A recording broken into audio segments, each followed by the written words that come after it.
Olá, boa noite. No segundo dia de trabalhos da CPI da pedofilia da Câmara Federal, que está no Amazonas para investigar uma rede de exploração sexual de crianças e adolescentes, uma declaração da presidente da CPI provocou uma grande polêmica durante visita hoje ao Tribunal de Justiça. A deputada federal Érica Cocai afirmou que a Justiça do Amazonas é frouxa. A declaração foi duramente contestada pelo presidente do TJ, desembargador Ari Moutinho. Nesta quinta-feira, a comissão retornou a Coari para acolher novos depoimentos e visitou duas pessoas que teriam sofrido atentados nas últimas semanas por terem denunciado o prefeito Adail Pinheiro, que continua preso.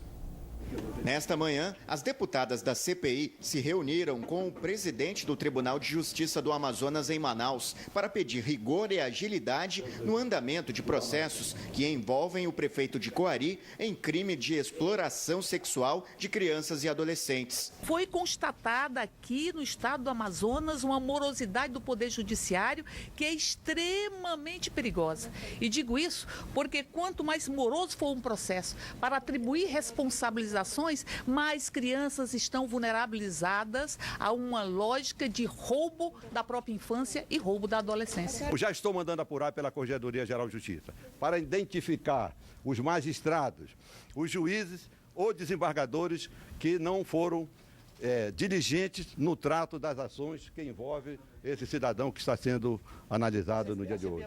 Na quinta-feira, as parlamentares voltaram à cidade de Coari, a 385 quilômetros de Manaus. Elas foram até as casas de duas pessoas que teriam sofrido atentados, porque se manifestaram contra o prefeito Adail Pinheiro. Uma das pessoas que teriam sofrido atentado mora nesta casa aqui. No último dia 9 de fevereiro, um homem desconhecido teria disparado contra a casa e matado o cachorro da vítima. Você tem recebido ameaças? Tenho. Demais.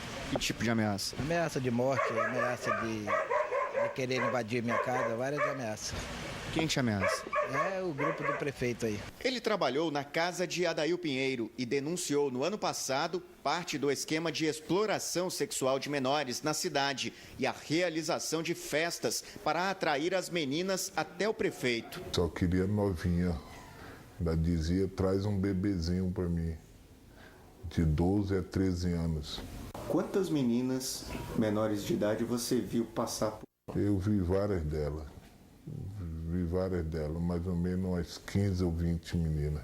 Este outro rapaz é do Conselho de Cidadãos de Coari, que tem promovido protestos contra a pedofilia na cidade. A casa dele também foi atacada. Qualquer pessoa que ouse falar a verdade ou vá para a rua, esteja contra esses atos covardes que vêm acontecendo, são alvo de represália, são alvo de atentados, como aconteceu comigo. Durante a visita da comissão, este homem, que também foi ameaçado, implorou por justiça. A gente tem família, a gente chora, não é de medo, não é é de revolta. É de revolta, não é por medo, né? É de revolta.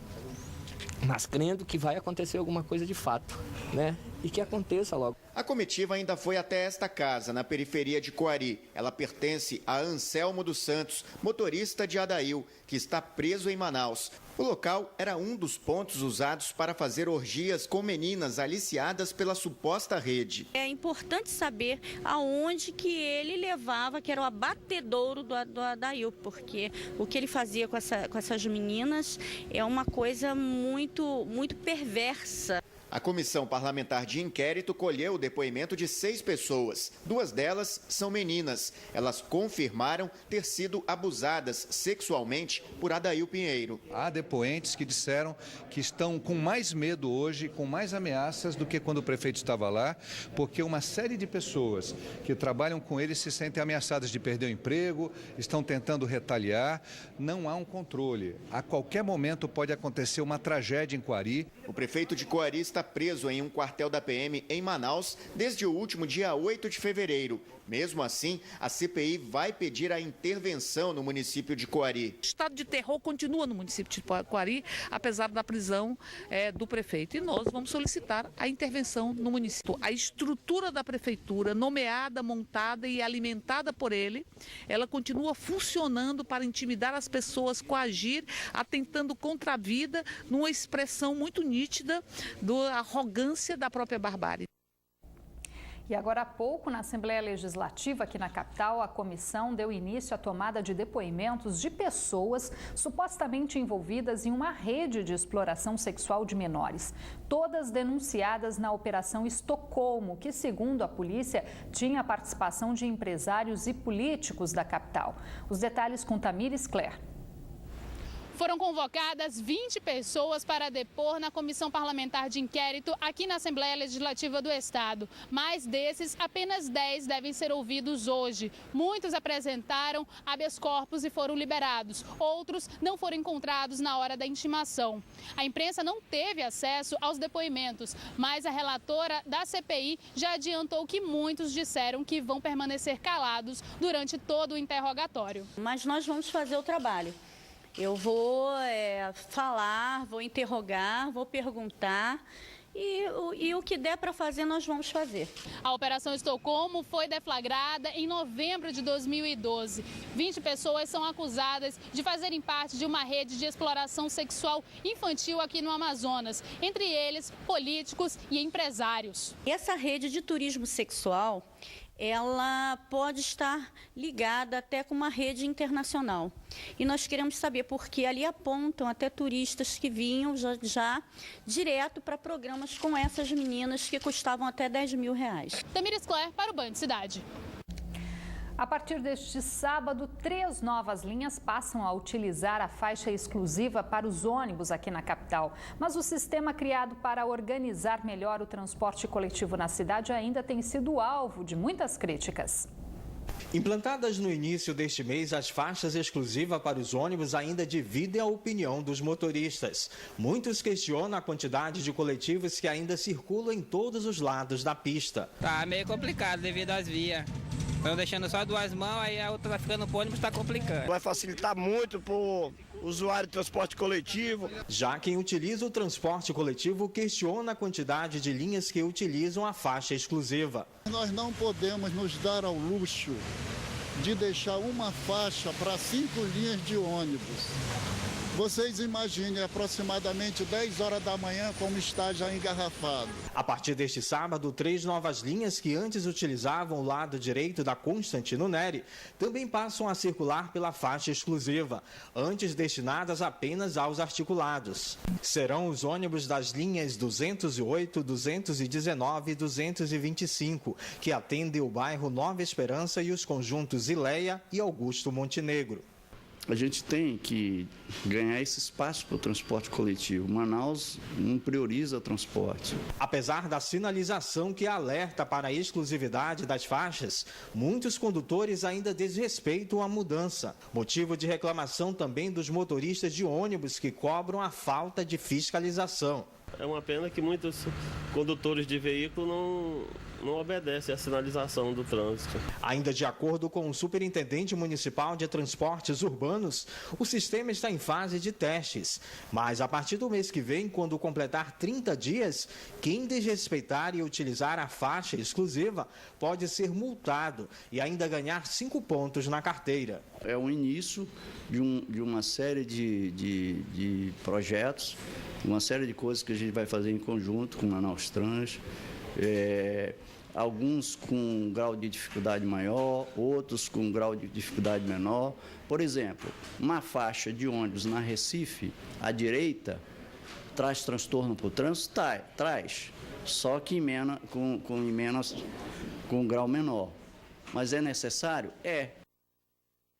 Puxado pelo baixo desempenho dos setores da construção civil, comércio e serviços, o Amazonas iniciou o ano de 2014 com redução nos postos de trabalho, com exceção da indústria, que manteve saldo positivo.